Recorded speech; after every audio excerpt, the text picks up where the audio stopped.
आखिरी चरण के चुनाव से पहले प्रचार अभियान चरम पर है और राहुल गांधी एक बार फिर बिहार के दौरे पर पहुंचे। 3 जगहों पर राहुल गांधी का दौरा रहा। पालीगंज, खुसरूपुर और आरा में चुनावी सभा को संबोधित किया राहुल गांधी ने। इस दौरान उनके साथ तेजस्वी यादव ने भी मंच साझा किया। अपने संबोधन में दोनों नेताओं ने प्रधानमंत्री नरेंद्र मोदी पर जोरदार हमला बोला।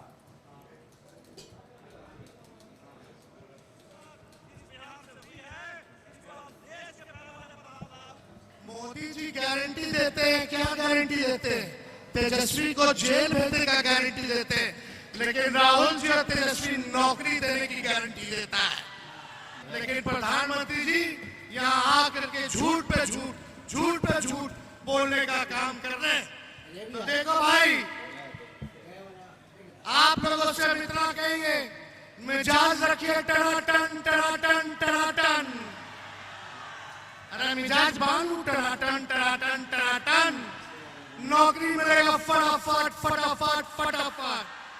बहनों के खाते में लाख रुपया जाएगा खटाखट खटाखट खटाखट। अब बीजेपी हो जाएगा सफा चट सफा चट सफा चट। कांग्रेस और लालटेन पर वोट गिरेगा ठका ठक ठका ठक ठका ठक। माले को वोट पड़ेगा ठका ठक, वीआईपी को वोट पड़ेगा ठका ठक। तो इसलिए मिजाज एकदम बुलंद रखिए। आपसे सबसे पहले ये कहना चाहता हूं, नरेंद्र मोदी कुछ भी कहें, 4 जून के बाद इंडिया की सरकार आने वाली है। अग्निवीर योजना को फाड़ के हम कूड़ेदान में फेंकने जा रहे हैं। ये नरेंद्र मोदी की योजना है। आर्मी इस योजना को नहीं चाहती है, ये ऊपर से थोपी गई है। और हमारा पहला काम अग्निवीर योजना को फाड़कर कूड़ेदान में फेंकने का होगा। ये पहला चुनाव है जहां बीजेपी के नेताओं ने कहा है कि हम इस संविधान को फाड़ के फेंक देंगे।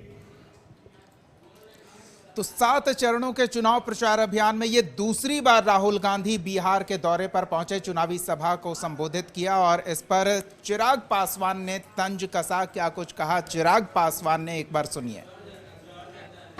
ये लोग जान चुके हैं कि बिहार में कम से कम इनका कुछ नहीं होने वाला।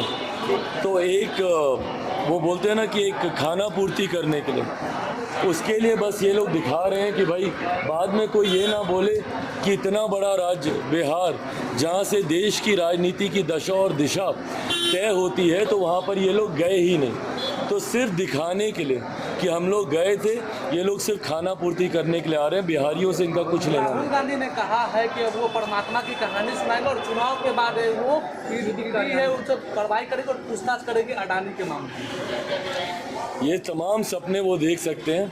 हकीकत है यही 4-5 दिन है जहाँ पे वो ये सारी बातें कर सकते हैं। 4 तारीख को जब परिणाम आ जाएंगे तो फिर हाथ कंगन को आरसी का, उस वक्त तो सब पता चल ही जाएगा ना। तो चिराग पासवान भले कह रहे हो बहुत देर कर दी हुजूर आते आते, लेकिन राहुल गांधी आए और एनडीए खेमे में खलबली मचाकर गए। सम्राट चौधरी सामने आए और पलटवार किया राहुल गांधी की तमाम बातों पर। क्या कुछ कहा वो भी सुनिए। जो चोरी करेगा उसको डरना होगा। इस देश में जो भी चोरी करेगा उसको मोदी जी से डरना ही होगा। ये गलतफहमी में मत रहिए कि सीना जोड़ करके कि हम जो कहे वही सही है। तो ये पूरी तरह प्रूव्ड केस है कि आपके आदरणीय पिताजी ने जमीन लिया, बहुत दूर नहीं है। इस पटना एयरपोर्ट के 1 किलोमीटर की दूरी पर आपके पिताजी ने जमीन लिया और जमीन के बदले नौकरी दिया। तो चोरी करने वाले को जेल के अंदर जाना ही पड़ेगा। तो सम्राट चौधरी ने तेजस्वी और राहुल पर हमला बोला। राहुल गांधी को भ्रष्टाचारियों का सरदार बताया। तो जवाब देने तेजस्वी यादव सामने आए। उन्होंने क्या कुछ कहा वो भी सुनिए। भाषा इतनी नफरत भरी भाषा है। चुनाव को चुनाव के तरीके से लड़ना चाहिए, है ना? वैसे ही लोग लड़ नहीं रहे। ये हार की भाषा है, बौखलाहटपन है। अब छोड़िए, अब इन पे क्या बोला जाए, इनका कुछ चलता है। मोहन यादव आज आ रहे हैं, बीजेपी के बड़े बड़े नेता आ रहे हैं प्रचार में। सब आए।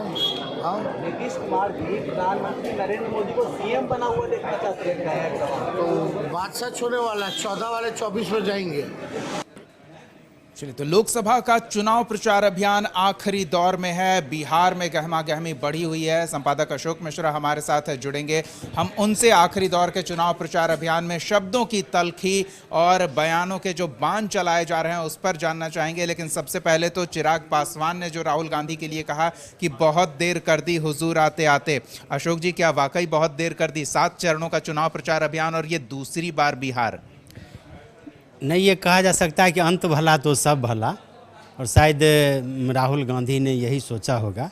चूँकि राहुल गांधी को समूचे देश में दौरा करना था और कांग्रेस पार्टी ये मानती है कि राहुल गांधी की जो अहमियत है वो कितनी है। इसीलिए आप जान लीजिए कि आज जहाँ पे राहुल गांधी ने कार्यक्रम किया वहाँ से बीजेपी ने अगर रविशंकर प्रसाद को दिया है तो कांग्रेस ने पूर्व अध्यक्ष लोकसभा मीरा कुमार जी के बेटे को दिया है। तो आप ये समझ लीजिए कि इसकी महत्ता ये है कि भले आरोप जो भी लगे हों, लेकिन अंत में कांग्रेस के लीडरशिप पूरी की पूरी पटना में उतर गए। कल मल्लिकार्जुन खड़गे जो प्रदेश के राष्ट्रीय अध्यक्ष हैं वो आए, उसके पहले इनके मीडिया के जो बड़े नेता हैं वो आए, शशि थरूर आए, कई बड़े नेता, सलमान खुर्शीद आए, और आज राहुल गांधी ने 3 सभा को संबोधित किया। पहला तो ये मीरा कुमार के बेटे का है, दूसरा मीसा भारती के क्षेत्र में, और तीसरी सभा सासाराम में। लेकिन सबसे बड़ी बात यह है कि आज जो राहुल के तेवर थे या इंडिया गठबंधन के जो तेवर थे वो काफ़ी तल्ख थे। पिछले दिनों जो प्रधानमंत्री ने जिस तरह से बिहार आ करके और ख़ास करके काराकाट की सभा में तेजस्वी पर जिस तरह से निशाना साधा था, तो वैसी परिस्थिति में कह सकते हैं कि आज इन्होंने एकजुटता दिखाने की कोशिश की। हालांकि प्रधानमंत्री जी ने राहुल गांधी के बारे में कहा था कि वो छुट्टी में जाएंगे और अमानत और जमानत कराएंगे तेजस्वी और अखिलेश, लेकिन आज जिस तरह से इन लोगों ने अपनी एकजुटता दिखाई है तो उससे साफ है कि इन लोगों ने ये संदेश देने की कोशिश की है कि हम डरने वाले नहीं हैं। तेजस्वी की अगर बयान को आप देखें तो तेजस्वी ने साफ तौर पर कहा कि जब लालू यादव नहीं डरे तो हम कहां से डरेंगे, यानी कि वो तो अभी यूथ हैं, डरने का कोई सवाल ही नहीं पैदा होता।